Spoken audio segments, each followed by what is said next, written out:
de l'Halloween, c'est dimanche le 31. Il y aura plein de petits bouts de chou dans les rues, il y aura des fantômes. Il y en a déjà qui sont actifs depuis quelques jours, depuis le début du mois. Avec plaisir, on reçoit en studio pour nous parler de ces phénomènes-là, des phénomènes paranormaux. Cathy Talbot. Exact. Bonjour. Catherine Gertie. C'est ça. Qui ont fondé la Société de recherche paranormale de Québec. Et au bout du fil, on a des sceptiques du Québec. Pierre Pilon, bonjour. Bonjour. Et je vais ajouter des sceptiques du Québec aussi, Mathieu Marcotte. Je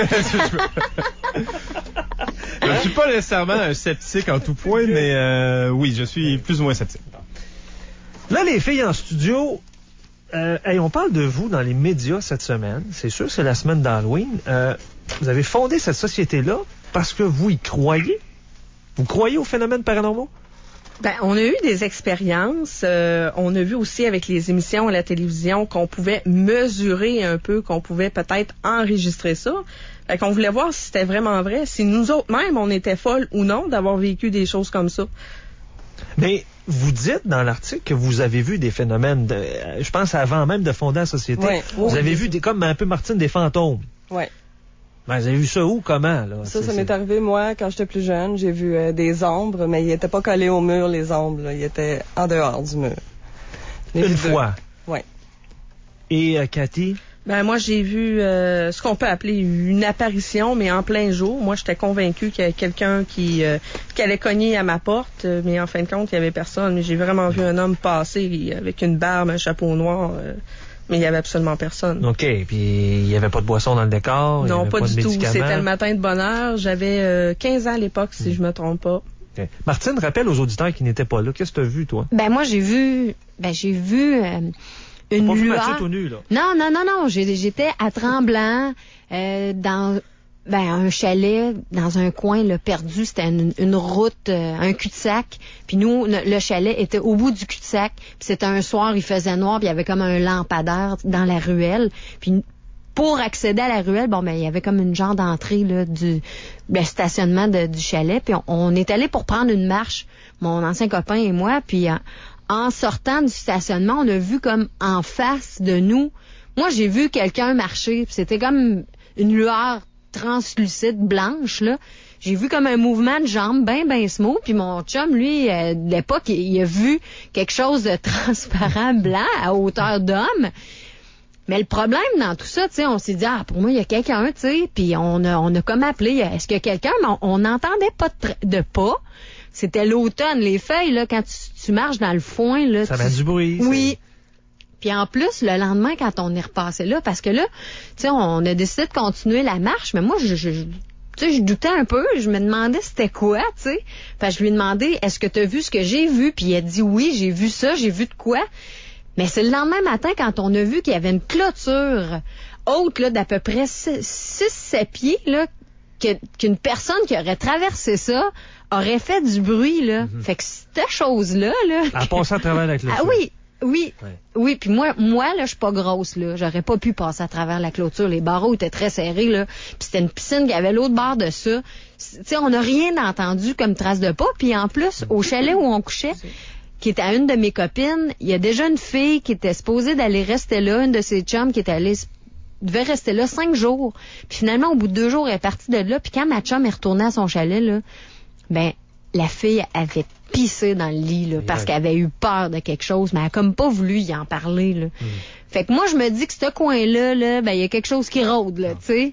Mais c'est la première fois de ma vie que je vivais ça, puis tu sais, j'en ai pas trop parlé là, parce que c'est pas tout le monde qui croit aux fantômes. Les filles cette semaine, parce que les gens peuvent vous écrire, vous avez un site internet. Oui. Les gens vous écrivent. Cette semaine, vous avez été à Sainte-Anne-de-Beaupré. Oui. Il y a un phénomène dans un appartement. On vous a appelé pourquoi?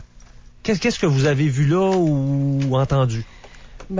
Supposément que la dame, elle nous a raconté qu'elle avait peur. Elle se sentait toujours observée. Elle s'est sentie touchée aussi à une cuisse. Elle a vu des lueurs qui n'avaient aucun sens d'être là. Elle entendait des voix dans son garde-robe. Donc, elle avait peur, là, chez eux. Bon, Donc, vous y avez été? Vous avez investigué? Oui. Puis, vous avez vu quelqu'un? Avez-vous des fantômes? Ça a-tu bougé? Ça a-tu crié? Mais il y a des trucs qui ont bougé tout seul, je te dirais. Entre autres, une cage d'oiseaux qu'on sait pas trop pourquoi, qu'elle tournait toute seule. Là, on n'a pas...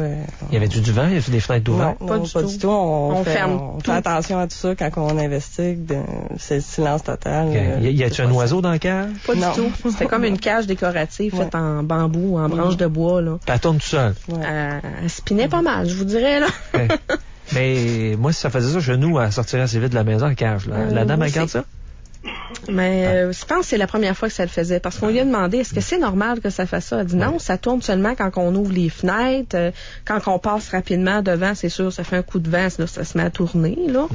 Mais moi, ce qui m'a marqué le plus à cet endroit-là, c'est qu'on a un kétometer, qui est une petite machine avec des petites lumières. C'est une petite machine grise. Puis ça mesure les champs électromagnétiques. Et avec ça, apparemment que les fantômes seraient capables de manipuler les champs magnétiques. Donc, j'ai installé ça sur une chaise. Je me suis mis à poser des questions. Puis là, à un moment donné, il y avait une petite lumière qui s'est allumée. Que normalement, c'est pas supposé d'allumer comme ça. Il faut vraiment être approché d'une source qui émet un électromagnétisme. Donc, ça s'est allumé. Donc, je continuais à poser des questions. Puis ça s'éteindait, ça se rallumait. Puis, quel genre de questions tu poses à ce moment-là? Ben, c'est ça. On veut savoir c'est qui. Donc, on veut... S'il y a quelqu'un dans le coin. Ça va un peu aussi selon l'histoire qu'on sait de la maison. Là, apparemment, il y aurait une personne qui se serait suicidée à cet endroit-là. Donc, puis que peut-être que ça aurait été un genre de suicide maquillé il voulait pas passer ça pour un accident, exactement. Ah. Fait que on posait des questions par rapport à ça. Est-ce que tu t'es vraiment suicidé? Ou là, on laisse une pause pour avoir une réponse. Si on n'a pas de réponse, ou était-ce un accident? Donc là, on attend un petit peu. Mais tu sais, quand je me suis mis à poser des questions là-dessus, à un moment donné, le Kito s'est allumé, il s'est étendu d'un coup, puis le rideau à l'autre côté, à côté de Cathy, a bougé comme si un coup de vent aurait passé au travers. Vous avez tout filmé ça? Ben ça, malheureusement, on a un bout du rideau qui bouge, mais on l'a pas tout au complet parce qu'on s'attendait pas à ce que ça bouge. Et écoute, on ne sait pas qu'est-ce qui va bouger. Il y a un autre phénomène à Québec, là. Puis je sais que vous êtes super équipés. Je pense que vous avez tout près de 10 000 piastres en équipement. Ouais. Avez-vous été dans d'autres endroits dans la région de Québec où il y a des phénomènes? Ouais. Oui. Qu'est-ce qu'il y a? Y a-t-il des places où c'était peur, hein? Le plus peur que j'ai eu, je vous dirais, c'est le dernier qu'on a eu à Sainte-Anne-de-Beaupré parce que là, ça a été vraiment une manifestation physique. Là, ça a bougé, c'était juste à côté de moi. Hein, là. C'était un rideau de bambou, pratiquement dans le milieu de la pièce, pour séparer la pièce en deux. Ça a fait un petit vacarme, j'ai fait un saut. Mais la plupart des places qu'on fait, normalement, c'est des phénomènes de voix électronique qu'on a.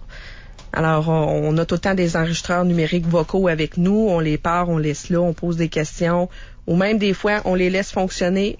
On sort de la maison carrément, on les laisse tranquilles. Puis nous, après, on réécoute tout ça.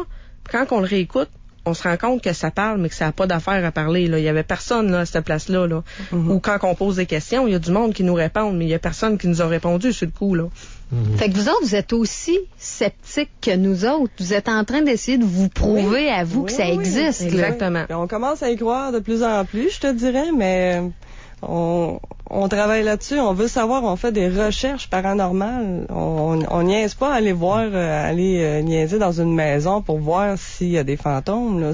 C'est pas juste ça. Là. On veut pas se faire peur nécessairement. On veut comprendre, on veut savoir nous aussi. Là. C'est ça. Monsieur Pilon.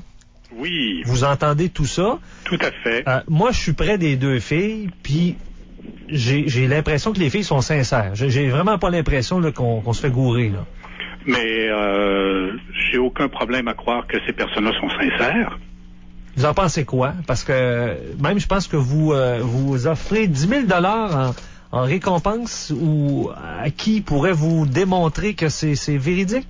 Oui, en fait, les sceptiques du Québec offrent depuis des années ce montant-là pour quiconque réussirait à prouver de façon claire et contrôlée ce genre de phénomène-là. Et ce premier 10 000 $-là n'est qu'un premier, je dirais presque, appât, puisque évidemment plusieurs connaissent la fondation éducative James Randi, qui, elle, offre plutôt $1 million si quelqu'un réussit à prouver un phénomène paranormal. Mais ça, là, monsieur, c'est parce que c'est juste ça concerne les médiums, ça concerne pas les phénomènes paranormaux de fantômes. Là. Ça D'après ce qu'on concerne a pas vu. les chercheurs avec des méthodes scientifiques, ça concerne le médium. Fait que je l'aurais jamais, cette 10 minutes-là, Mais puis monsieur- le million. Là. Monsieur Pilon, je veux qu'on donne la parole à Monsieur Pilon.